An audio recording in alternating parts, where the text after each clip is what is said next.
Back in Grand Rapids as our new team gets ready for its first tip-off this weekend. The Grand Rapids Drive will hit the court for their first ever exhibition game Saturday. While the Drive goes into its first season, it follows years of floundering basketball teams that tried to make a go of it in West Michigan. 24 Hour News 8's Amanda Jarrett sat down with team officials to find out why they say their team is bound for success. Good morning, Amanda. Good morning, Emily. Good morning, Brett. Do you remember these teams? Well, the Grand Rapids Hoops put up points in West Michigan for more than a decade. The team faded away in 2003 as the crowds got smaller and smaller. Then another attempt. The Grand Rapids Flight played for a few years until 2009. Then about 2.5 years ago, Steve Jabara decided to bring basketball back to GR, but this time with a new business model. The players picked just days ago. Their jerseys barely even worn. But it's almost game time for the newly formed Grand Rapids Drive. 2-a-day practices to get ready for their season opener.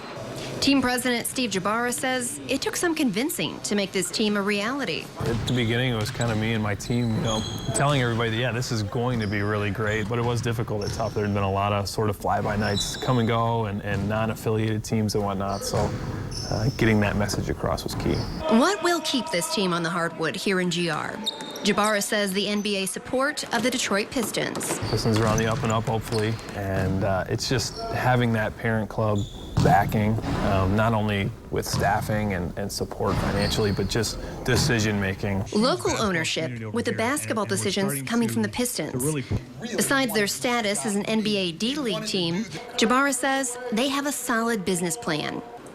With 5,000 seats at the Deltaplex, he says they have conservative but realistic sales goals. Our break-even point is actually fairly low, and that's one of the reasons we went out to the Deltaplex was we don't need 12,000 people there a night. Not that we could get 12,000 people there a night, but so our kind of goal for this year is to average 3,000 people a game.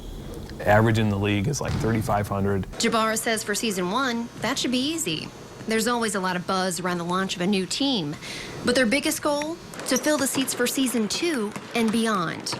These players have 24 home games this season, 24 chances to create new faithful fans. And the first official game tips off next weekend on the road with the home opener at the Deltaplex scheduled for November 26th. Good date. Okay, so this is a developmental team. Is there going to be a lot of turnover with the players? How are we going to get to know these people?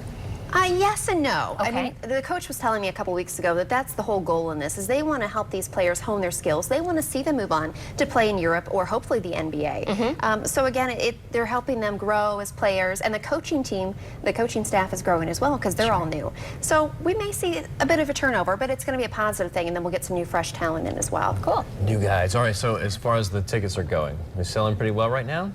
Really well, really well. We talked to Steve Jabara about this. He said they had 50 tickets left for the first game at home, but then they opened up 2 more sections. So they have 200 tickets left. They're going fast. It's a great sign. I can't wait to see him play. Cool. Yeah. Well, more trouble on GV.